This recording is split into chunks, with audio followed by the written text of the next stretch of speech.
All right, ladies and gentlemen, welcome back to the Pro Shot Podcast for episode 4.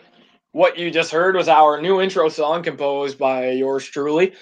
As always, I am your host, Tyler Rains. I'm along with Cameron Reeser for today's episode. Ryan Gatto might be joining us a little bit later in the episode. Possibly, we're not too sure yet. Boy, Cameron, welcome to the show. Thanks for having me, Tyler. I'm glad to be here. Hear it. It's been a long time. It's been a long time coming. It has. We've been waiting a long time for this moment. So last time, unfortunately, ladies and gentlemen, we were talking about getting a special guest in here. Unfortunately, we were not able to get him for this episode. It's possible in the near future we might be able to get him next. Not sure for the time being right now, but to make up for that, we've got a ton of hockey news to start off with. Starting off with the fight in practice, in the St. Louis Blues practice between Robert Bortuzzo and Zach Sanford. So, what the hell was that about, Cameron? I don't know. Like, honestly, I don't know if there was like a hit in the practice. I don't know if somebody said something. I don't know. Like, what do you think, Tyler?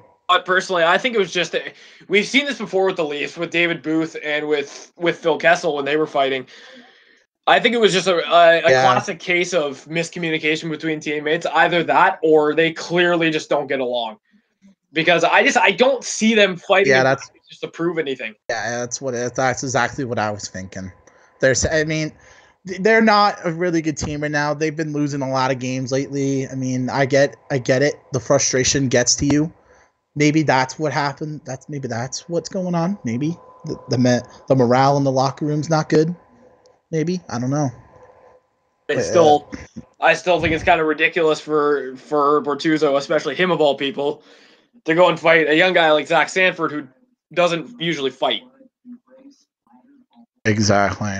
Which, again, but you're totally I'm wondering if we're going to hear anything about that in the coming days. I totally agree with you, Tyler. Like that's just bizarre. I actually found this out on Sportsnet, and I was like, really? Like Robert Bortuzzo and Zach Sanford? Like, really? Like I didn't really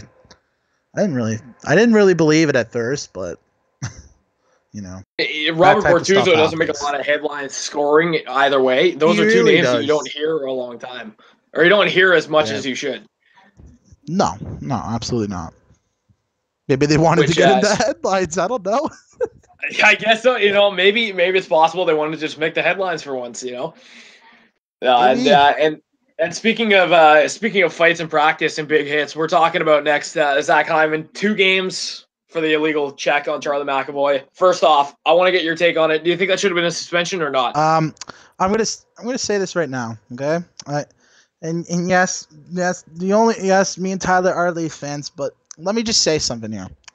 I think it was totally uncalled for. Yes, I know the Leafs were getting absolutely destroyed by the Bruins. Again, I get it. In Boston, I get it. But that hit was totally uncalled for. I mean, it was such a late hit. He knew it was intentional, and Charlie McAvoy just came back after 19 games. After 19 games of a concussion. And that's just absolutely bizarre. I don't expect that. I didn't expect that out of Hyman at all. And I just think that the NHL made the right call. I'm going to agree with you there. That was completely unlike Zach Hyman to do. He's not the kind of person who will lay a big hit just like that. I understand, again, he's frustrated, but what was the reasoning behind that? Exactly. I get it, you're pissed. Like, if you're pissed off, I mean, I get that you want to go and throw a hit on the other team's player, but why when you're not even close to done the game? Exactly, it was totally uncalled for, and good on the player's safety for giving him that hearing and the game suspension. Like, I think it was the perfect call, and the right choice. My take on that. It was the right choice. And then Austin Wagner, of course, after that, came back and hit Morgan Riley. It's kind of like an eye for an eye in that situation. I'm surprised he didn't get any disciplinary action taken against him. Another issue that that we witnessed this week is that Auntie Rata might be out for the rest of the season for the Coyotes. Yeah, that is an Brutal injury. The way absolutely huge blow. It's a big, huge blow for the Coyotes. They've been doing pretty good lately, and I mean they got a really good future goaltender in what's his name, Aiden Hill. He's actually been doing pretty good lately.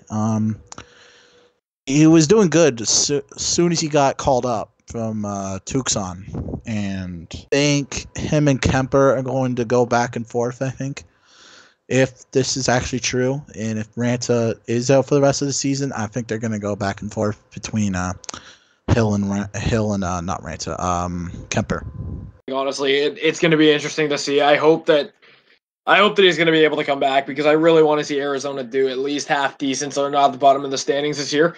But again, like you were saying, Aiden Hill has been phenomenal. Since he got called up from the Roadrunners, I think that he's been lighting it up. There's no denying he's been fucking lights out. Sorry, pardon my language. But right. he's been lights out. And I think he's going to be a big factor in the Arizona Coyotes' future, which I will get to. If he can stay healthy, I can agree with that. I can get behind that because he might not be their goalie of the future, but he's their definite starter for present. I agree with you, Tyler. I agree with you 110%. I guess we'll see. But for now, I think Sportsnet reported earlier in the week that he was out with a lower body injury. They didn't specify what that lower body injury was, but John Chayka came out and said that there was more damage than anticipated. So it's very possible that he could be out for the rest of the season.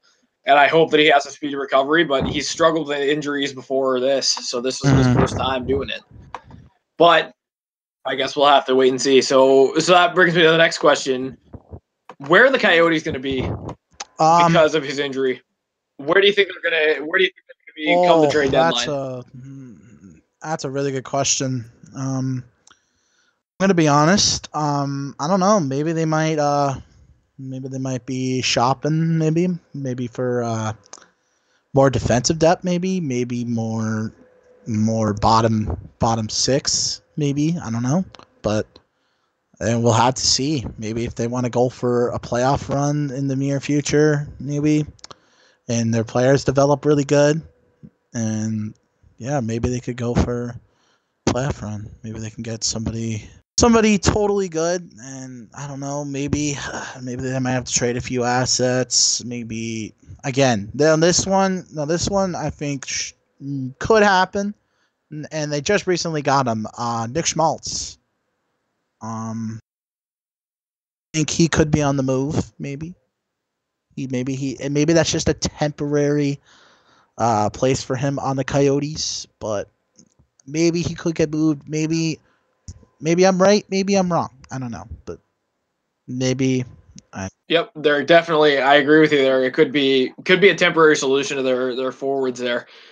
I don't agree with the fact that they moved Dylan Strome earlier in the season, but personally, the next thing that I want to ask is really quick. What do you think that Arizona should add or subtract from their roster? Here's what I think. I think that personally they need to go out and find another top six forward. They need to go out and find a goaltender that's going to get them into the playoffs, and they need to strengthen up their defensive core a little bit. Not to the point where they already have a strong defensive core because of Chychrun, Oliver Ekman-Larsson, and Nicholas Hjalmarsson, with Jason Demers as well, who is a great right-handed defenseman for the Coyotes. I think that, getting a third-line D pairing that's going to be half decent, that'll save their season. Totally agree with you, and I was actually looking on a couple websites here. I think the Coyotes are indeed looking for a top six forward to play alongside with Clayton Keller, and I think they've been said to be looking in the Eastern Conference. I don't know what division, but they've been said to look at. They've been looking at forwards in the Eastern Conference. They've been looking at who is it? Phil Kessel. They were looking at Phil Kessel and trying to make a trade there, and they could go back to the Phil Kessel sweepstakes. And I don't know. kind of thinking that we might see Phil Kessel in an Arizona Coyotes jersey next year. That's Okay, so let's talk about the Winter Classic here. So once again, the Bruins and the Hawks, two teams that have done multiple outdoor games before. Yeah. January 1st, New Yep. Year, 2019. That ugly ass Chicago Blackhawks black and white jersey versus the I don't like that sexy jersey at all. What were they thinking? I have to say, Like, you could have came up with any other jersey design. You go with that? you had to go black and white. Come on, Chicago. You can do better than that. You had to go black and white. Like, what's okay? I have said this from the very beginning. Chicago has been great in terms of jersey designs. I like their 2014 Stadium Series jerseys with the black and gold and the black, gold, and red. I don't like the black. Yeah. This is it. It should have been more colors than that. And with Boston, I okay. All right. I love the jersey. I'm gonna have to admit that hands down. I love the jersey. I am in love with those jerseys. Those jerseys look absolutely clean. It is the 1930s throwback rendition of the Boston Bruins, and I love it. I totally agree with you, Tyler. I love those jerseys. They just have that modern look, and just have that throwback with it. They made it look so good. They brought back one of the nicest jerseys in Bruins history. And I wish they could. Let me stop you. But I wish they could use that jersey. They wish they could use those jerseys and bring those jerseys back. Those jerseys look absolutely They look fiery. They look absolutely fiery. So here's what. So with that being said, now that we talked a little bit about the jerseys, let's jump into early predictions for the Winter Classic. With the Bruins roster, obviously significant pieces being out of the lineup. Bergeron's out. Chara's out. Yeah. Obviously, there are a couple players that are out. Is McAvoy back yet? McAvoy's out now. No, McAvoy's back. McAvoy's back. He just came back. What do you think the final result is going to be of that game? Scoring predictions. This is tough, but I think Chicago's just not that big of an impactful team anymore. I think, and I'm going to be honest, Tyler, I think they're tanking for Hughes. I think they are tanking for Jack Hughes. They want that new franchise player to replace Patrick Kane in the future. I agree. Now, here's what I think. Final scoring prediction for that Winter Classic game. I'm going to say Boston takes it 4-3 in a shootout. And the reason I say that is because I think that both teams are pretty evenly matched in terms of where they are in the rosters, not necessarily standings, but I think that like skill based, they're pretty evenly matched because Alex DeBrincat, you can compare him to Brad Marchand. Patrick Kane, you compare him to David Pastrnak. Jonathan Taves, you can compare him to Patrice Bergeron. Of course, Bergeron's going to be out for this game, but I think personally it's going to be a very, very, very close game. I would watch and see how Crawford and Rask play, just to make sure. And hey, we don't even know who's starting in that. It could be. I'm gonna be honest here. I think Rask is getting replaced here. I'm being honest. You know what? I'm not gonna lie to you here either. I don't know for sure, but I think he might have. And here's the thing: we don't know. And I'll get to Rask in a bit, but here's the thing. Yeah, we don't. Yeah, go ahead. But I think Yaroslav Halak will start this game, I think. And he's been absolutely phenomenal. I mean, just the way he's brought the Bruins this season and doing some things that Rask's never done. You know what? The way that Yaroslav Halak has been playing this season is nothing short of impressive. Because in his past seasons with the Islanders, you saw it with the Islanders, he looked like he was tired, he was beaten down, he was broken. The Bruins have revived that a lot. He was in 2011 Yaroslav Halak when he played with St. Louis, with Montreal. Vezina Trophy winner. The Vezina Trophy winner that we know and love. And you know what? Hey, who knows? It could be Cam Ward starting for Chicago. It could be Yaroslav Halak starting for Boston for all we know. Either way, Exactly. I think it's going to be a game of skill and goalies at this point. Exactly. Yeah, I and totally then agree. and that brings us back to a few days before that. Let's talk about everyone's favorite Boxing Day event, the World Junior Championship. Yes. All right. Your boy All Alexi right. Lafreniere is playing Team Canada, or could be potentially. They just did the selection camp not long ago, so they haven't finalized the roster yet. But it's pretty much guaranteed that he's making it. Yes, So absolutely. who do you think? Okay, so let's just take a minute here. Top 5 teams to Okay. watch I'm in gonna the say this tournament. right now. Top five Who do you think? teams. Top five teams. I gotta think of who's in the tournament because I really don't know the brackets here. I can just tell you here. Let me just bring it up here. So I know that Canada, Sweden, Finland, easily top 3. Okay. Easily Now, the top 3. okay, no, I'm gonna have to stop you right there. I'm gonna say Russia at number 5. Good team. Okay, they got. I think I don't know if he's playing for sure, but top 4 pick Vasily Podkolzin. I don't know if he's playing, but if he's playing, he's gonna make a big impact for that team for sure. And I think he's gonna. Here, Yeah. let me just going through the divisions. So Group A, Canada, Russia, the Czech Republic, Switzerland, and Denmark. Group B, you have Finland, Sweden, Kazakhstan, the U.S., and Slovakia. Okay, and then at number 4, I have the Fantastic Finns, and I think Kako is literally going to be he's going to be their guy, and I Is their think MVP. he's going to be their MVP, and I think he's probably going to be top 5 in scoring for the tournament for sure. No question. Easily. No He's a question. 2019 draft prospect. He's a draft prospect. He's He's expected to go number 2, I believe. I think behind Jack Hughes. expected to go in the top 5, so it's very Yeah. possible. At number 3, I have Team Sweden. You got the likes Okay. of Philip Broberg. You got the likes of Liljegren. Lilligren might be playing. Liljegren might be going there.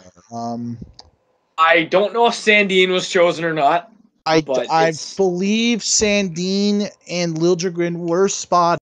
I don't know for sure. All right, so Okay. Sweden was number 3. Cameron, who are your top 2? At number 2, I have Team USA. I think they're going to be a really big impact with Jack Hughes, Quinn Hughes, and et cetera, et cetera. I think they're going to do really good. Number 1, obviously, of course, you have to have Canada on there. I mean, you got the likes of Lexi Lafreniere, you got Owen Tippett, good goal scorer. You got, gosh, list goes on and on. Noah Dobson, you got Michael DiPietro, you got all those guys, and I think they could probably It's go very back to possible. back. It's very possible. Now, let's just next week we're gonna do the top prospects when it gets closer to the juniors. I think that so far it's pretty evenly matched in each division. The teams are a lot stronger. It's going to be a pretty fun tournament to watch. Everyone's going to be watching it. Everybody's going to be watching it. All right, so let's get into the a little bit of the trade rumors here. So Tyler Toffoli's being shopped around by the LA Kings per sources. Yeah, everybody. Sportsnet did confirm that. I haven't heard anything about it much though. Doug Armstrong's been on the phone for the St. Louis Blues. Dale Talon's looking to add more defense to the Panthers, and the Flyers are looking into Sergei Bobrovsky. So, what I just want to kind of elaborate with, getting Toffoli out of the way. I don't doubt that he's getting shopped around by the Kings. I don't doubt that he's going to be traded by the end of the season. It's a very big possibility. Yeah. If it's not there, then it's at the draft. And with I think now, let me ask you this: with Doug Armstrong being on the phones, that forward core that St. Louis has right now, could they benefit from having Tyler Toffoli on the team? Oh, that's a good question, Tyler. I think they could benefit from it, honestly. I mean, their forward depth. Then that you got obviously that big first line. You've got. Yeah, definitely. Yeah, I think personally he would just fit perfectly in the second line with Ryan O'Reilly as well. Ryan O'Reilly, and I believe it's who's their second line left wing? Schwartz, Shen, Tarasenko, and then I think Toffoli would fit perfectly on that second line. Either way, I think him and O'Reilly, I feel would have a great chemistry. That's what I think. If it's not O'Reilly on the second line, then whoever else, right? I think that personally they would just have a great chemistry together. And now Dale Talon looking into adding defense to the Panthers. Petrovic, Ekblad, that's basically their defense. Michael Matheson. If Talon's going to do it, he'd better start talking to teams like the Ducks, the Blackhawks, Tampa Bay even. I would even talk to the Lightning. And, they need to start getting that team back in order. If they even hope to have a chance in the second half of the season, at this point, they're not making the playoffs. That's just obvious at this point.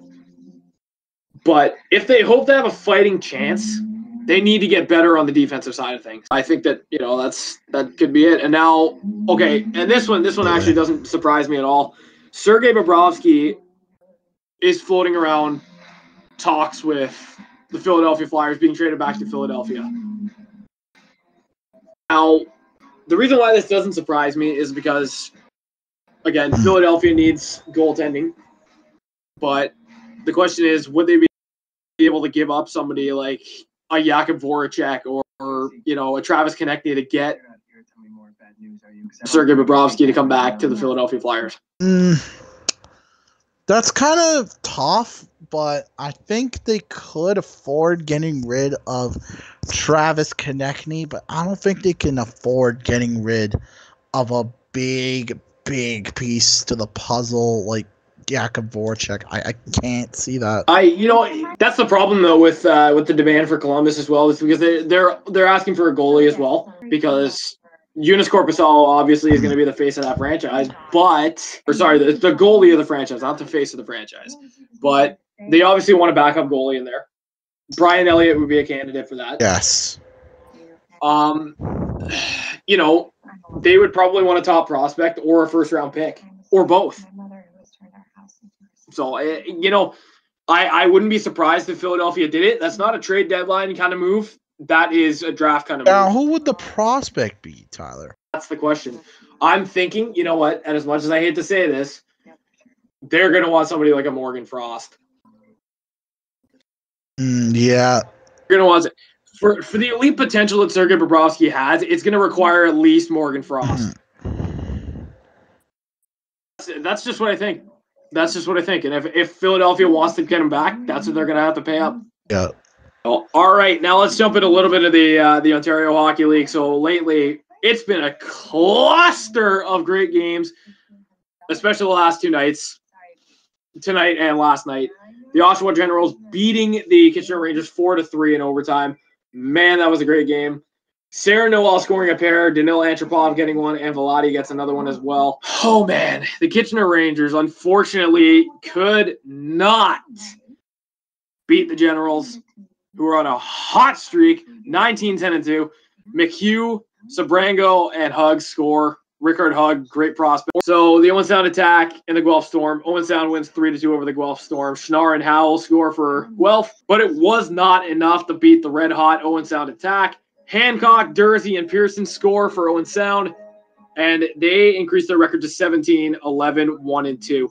Tonight, we have the Sarnia Sting at home to face the London Knights, who are red hot coming into the night with 21-5-2 as their record, and Sarnia with 14-14, 2-2 as their record. All right, Cameron. So let's end it off here. Congratulations to Steven Stamkos on scoring his 700th NHL point the other night on a hat trick, actually. Off a hat trick. Oh, that's a good way to get your 700 point. Congratulations, Steven Stamkos. Congratulations, Mr.